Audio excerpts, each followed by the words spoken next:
quand on parle de travaux publics, eh bien, on va couvrir à la fois toute l'étendue des travaux publics, passant par la route, les réseaux, les ouvrages d'art, qu'ils soient sur terre, les ponts, sous terre, les tunnels ou même en mer.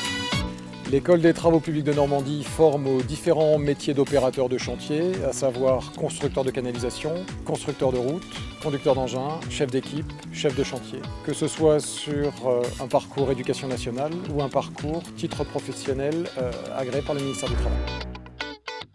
Le rythme de la formation se déroule de la façon suivante.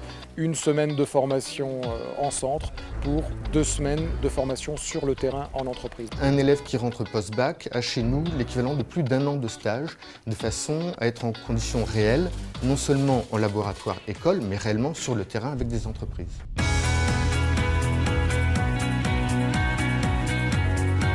C'est un métier qui nécessite de savoir et d'aimer travailler en équipe.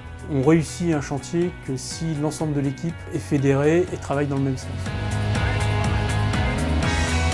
Ça ne ressemble pas à l'école, même si on y vient effectivement pour apprendre un métier, pour apprendre des enseignements techniques et des enseignements généraux. Des collègues qui n'ont aucun préjugé, on peut bosser avec eux. Je suis jeune, mais même si j'ai quelque chose à dire ou je pense différemment, ils m'écoutent et inversement, s'ils ont quelque chose à me dire, ils me le disent et ils sont honnêtes et on avance comme ça se passe très bien. Il y a du respect entre tous les gars, il n'y a pas de différence.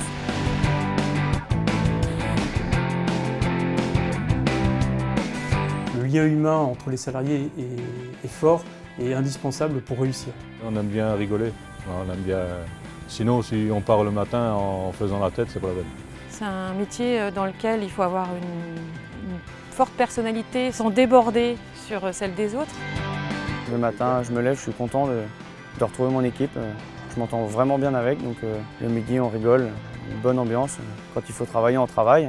Ça se passe toujours dans la bonne humeur.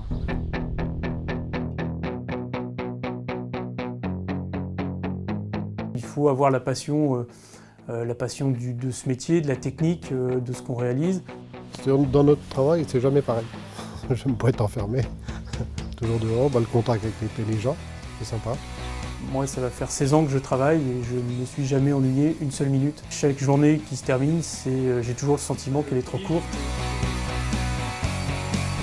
L'envie d'être dans le concret, d'avoir une notion de projet, c'est-à-dire de partir on arrive, une parcelle, il n'y a rien, et on va repartir et on va avoir conçu, construit un ouvrage, un édifice, une route, une partie de réseau qui va être utile. À la fin du mois ou à la fin de la journée, on est quand même content de ce qu'on a fait. Et c'est ce qui rend ce métier passionnant parce qu'il faut rééditer un prototype à chaque chantier, à chaque client. Mon but, c'est de devenir ingénieur en construction, donc d'être plus sur le terrain. Aller voir déjà sur les chantiers dans un premier temps, avant de passer le bac et de choisir une école pour voir un petit peu si c'est un domaine qui peut les intéresser. Puis aussi de se donner les moyens de ses ambitions. Mais en général, si on est passionné, travailler, même les matières qui nous plaisent un peu moins, c'est pas difficile. Les profils sont variés nécessairement, mais tous s'articulent sur une prise de responsabilité, une capacité à travailler en équipe et un relationnel fort. Ce sont des gens qui doivent se sentir bien dans leurs responsabilités, qui savent ce qu'ils font et surtout pourquoi ils le font. Il faut aimer construire, il faut aimer transformer le paysage, changer les choses. Courageux. Calme, passionné. Aimer le déplacement. Attentif. Avoir confiance en ses collègues. Volontaire. Aimer travailler dehors. Il y a forcément un métier qui peut vous correspondre si vous aimez travailler en extérieur, en équipe et si vous êtes mobile.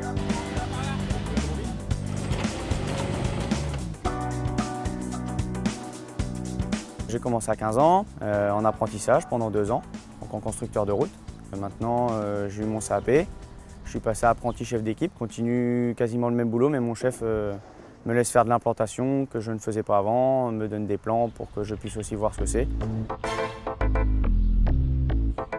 Je pense que des jeunes peuvent commencer dans le métier et continuer à évoluer en utilisant l'alternance. Ça peut être aussi de la formation professionnelle continue. C'est cette écoute des besoins des entreprises que nous intégrons et qu'on arrive à transposer aux élèves qui fait qu'on boucle la boucle. J'ai commencé à 18 ans, même à 16 ans, je travaillais l'été pendant mes vacances scolaires à la base. Et en fait, le patron qui m'embauchait pour ce mois-là a trouvé que je travaillais bien et m'a proposé de m'embaucher. Nos élèves trouvent sans difficulté un stage. Ils en sont d'ailleurs absolument épanouis et ravis. Et on voit bien que leur implication auprès de l'entreprise fonctionne très bien. Et effectivement, on a un taux de placement, on considère à 100% de nos élèves. En peu de temps, on peut évoluer. En CAP, après chef de chantier, chef d'équipe, il y a de l'évolution, il y a de l'avenir. J'aimerais bien passer chef de chantier au-dessus de chef d'équipe. Et puis après, on verra par l'avenir. On a eu plusieurs exemples de personnes qui ont commencé comme poseurs ou à faire du terrassement et qui ont gravi les échelons. Oui, les travaux publics en général offrent aux salariés des possibilités d'évolution, quel que soit le niveau d'études et quel que soit le niveau du salarié dans l'entreprise. Les gens passionnés, les gens qui vont faire preuve et montrer des compétences, faire preuve d'envie, pourront rapidement évoluer et passer à l'étape suivante. On est repéré par les entreprises avant même d'avoir fini notre diplôme. C'est assez intéressant de se dire qu'on peut aller dans le TP et avoir un travail quasiment assurément à la sortie de l'école. Il y a de l'avenir, hein. Il y a encore plein de constructions à faire. Que ce soit dans l'école ou au-delà, tous les gens qui travaillent dans les TP ont une certaine fierté. Et c'est un encouragement aussi qu'on peut passer à tous les gens qui ont envie de venir à ces métiers, aller à la rencontre de ces passionnés, de ces professionnels, qui seront toujours heureux de pouvoir discuter de ce qu'ils font, de ce qu'ils ont fait. Je suis fier quand j'arrive à faire quelque chose où je me débrouille le plus souvent tout seul et j'y arrive, ou même s'il faut que je demande un coup de main ou un conseil, et que je finis et que j'ai réussi ce que j'ai fait, ou l'implantation ou la pose, peu importe. Je suis fier même de repasser sur des chantiers que j'ai faits.